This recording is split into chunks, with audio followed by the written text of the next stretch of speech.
Gente, perdão, estava falando aqui com a turma sem pegar o microfone. Então, é o trabalho bimestral. Eu quero que vocês falem sobre o rock brasileiro, tá? Em todos os tempos. Nós sabemos que o rock ele iniciou lá na Tropicália com a chegada das guitarras elétricas, né? Então, eu quero uma pesquisa que eu já vou abrir hoje o que eu conversei com a turma. Eu sei que no finalzinho do ano é tudo uma coisa em cima da outra, né? Então, para adiantar o lado de vocês e o meu lado também, eu vou abrir hoje e eu vou receber esse trabalho até o dia 16 do 11, tá? No dia 16 vou fechar. Mas quem entregou, entregou. Quem não entregou, não entrega mais. Ok? Vou abrir aqui agora. Que aí vocês já podem fazer, confeccionar para colocar na plataforma. Pode ser em PDF, melhor ainda.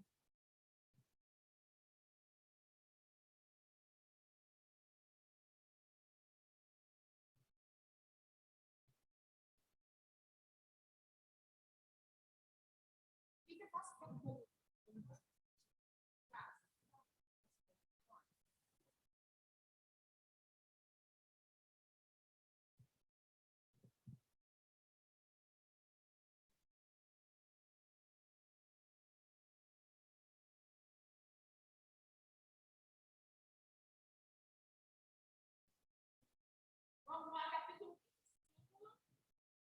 Capítulo 25, Abertura Artística Brasileira, geração 80.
Abertura Artística Brasileira, geração 80. Página 602.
Arte contemporânea no Brasil durante a década de 80. No final dos anos 70, o Brasil passou por uma reforma política muito importante, retomando assim muitos direitos civis suspensos pelo AI-5. Além de devolver parte da liberdade democrática e restabelecer o pluripartidarismo do país, esse acontecimento teve desdobramento excepcional na década de 80, período no qual o país estava sofrendo com a inflação e com a recessão. Nesse contexto fragilizado, os sindicatos começaram a ganhar força, os partidos políticos foram conquistando militares. Em 1982, aconteceram eleições para diversos cargos legislativos. Em 1983 e 84, ganhou impulso o movimento Direta Já, que tinha o intuito de organizar eleições por voto direto para o presidente. A ideia era pôr na mão do povo a decisão para o cargo executivo máximo do país. O movimento organizou comícios e manifestações em várias partes do Brasil e foi apropriando por personalidades da televisão e do esporte. No entanto, apesar da pressão popular, a Câmara dos Deputados não apoiou o projeto. Em 85, Tancredo Neves foi eleito presidente do Brasil por meio do voto indireto, mas veio a falecer antes de assumir o cargo. Ele morreu no dia do meu aniversário, eu lembro. A presidência, então, foi deixada para o seu vice, José Sarney, marcando assim o fim da ditadura militar. Em 88, foi aprovada a nova Constituição Nacional. Em 1989, o Brasil elegeu Fernando Collor de Mello por meio do voto direto. Gente, quando Fernando Collor assumiu o Brasil, o país ele não tinha acesso a várias mercadorias, né, internacionais. Uma das vantagens do governo de Fernando Collor foi que ele abriu, né, o porto para que chegasse aqui no Brasil várias mercadorias, né, estrangeiras, né, e que pudesse, que a população brasileira pudesse ter acesso. Só que como ele foi o primeiro presidente, né, eleito através do voto, né, direto, ele foi perseguido muitas das vezes, né, fez muita bobagem, embora, não quero falar de política, outros presidentes estão fazendo mais bobagem do que ele, né, que a gente tem notícia, vários outros. Então, Fernando Collor de Mello foi o primeiro presidente a sofrer o impeachment, né? Ele foi colocado pelo povo e foi retirado do governo também pelo povo, através do impeachment. Então, a abertura artística, né, foi muito importante que vários artistas serviram como defensores ou não, né, desses políticos.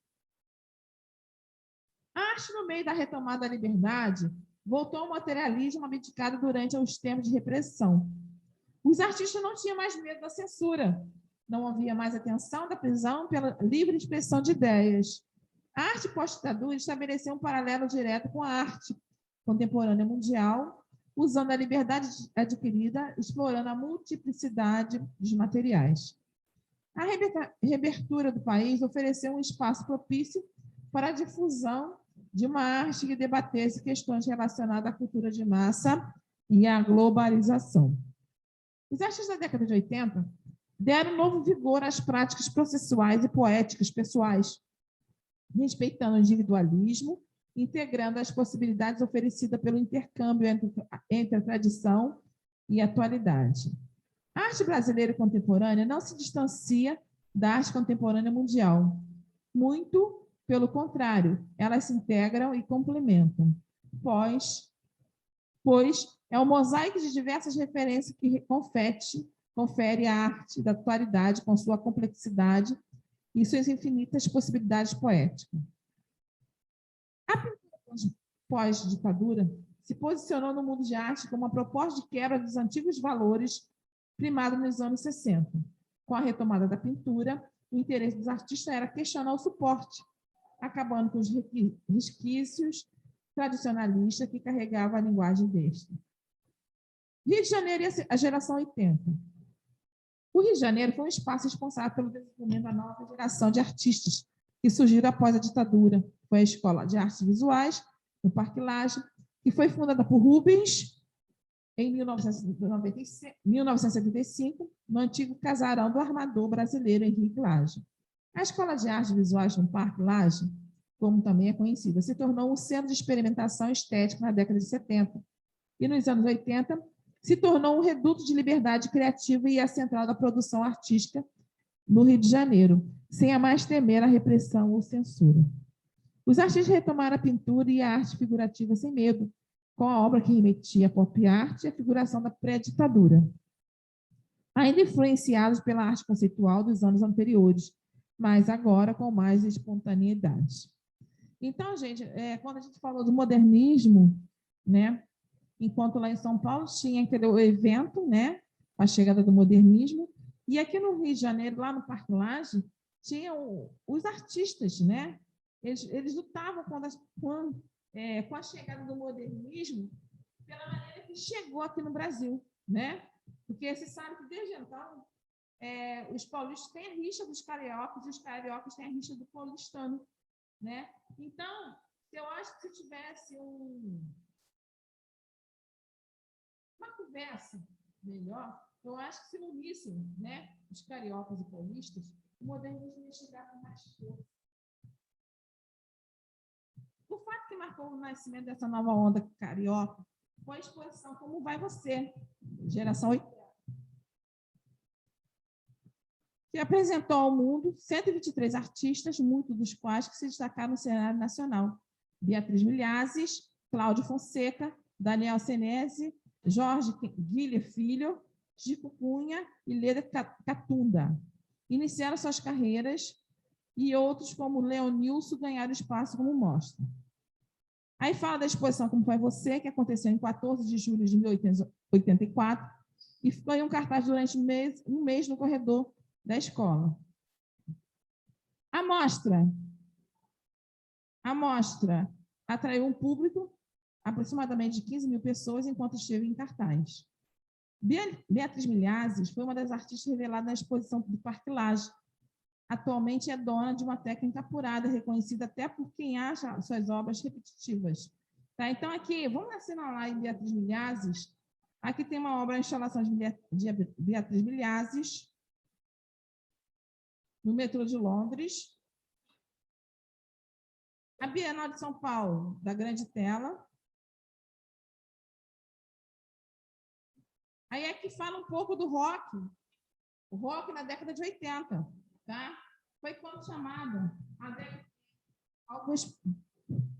Alguns críticos consideraram, né, a década de 80 e foi apelidada da década perdida, por problemas ocasionados pelo falso milagre econômico, indício de esquema de corrupção, inflação, a crise do petróleo do Oriente Médio, que afetaram muito o ambiente socioeconômico no Brasil, marcando negativamente o processo de redemocratização do país.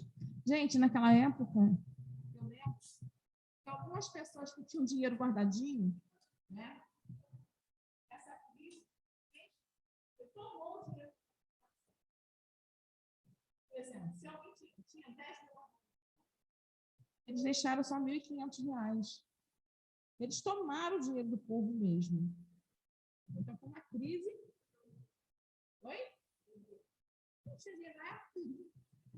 Então, muitas pessoas. Foi a crise do petróleo. É um pouco parecido com o que está acontecendo agora. Você sabe que a economia está muito alta, né? Os preços altíssimos, né? O desemprego e algumas famílias estão passando até necessidade devido à recessão da pós-pandemia. Pós não, né? A gente está naquele neo-pandemia. Né? Então, os artistas que surgem nesse contexto passaram a negar toda a influência desse sistema e decadência. A MPB estava consolidada com seu discurso atuante, mas esses novos artistas se apresentavam como desiludidos, como pessoas de ideologias perdidas. Aí o sucesso e a popularização do B-Rock se deu a partir de uma nova série de fatores. A primeira banda a conseguir um destaque comercial foi a Blitz, com uma abordagem mais teatral e divertida. Depois foi a banda... Essa banda ela foi liderada por Evandro Mesquita, que introduziu uma linguagem de rock de maneira leve e descompromissada. Legião Urbana também fez parte desse contexto. Titãs, Barão Vermelho, né, que simbolizavam os críticos de uma cultura jovem que podia, enfim, expressar seus anseios e suas dúvidas. Foi o período também, com esse descompromisso, foi que o Brasil, né, fez o primeiro evento que consolidou como um dos maiores festivais de música do mundo, e foi o primeiro Rock em Rio. Tá? Pessoal, vamos responder aqui essas perguntas, tá? Com relação aqui a Adriana Varejão, né, que é uma das figuras mais importantes da arte contemporânea, e participou de mais de 70 exposições em diversos países. Vamos responder aqui.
Repetindo a correção aqui.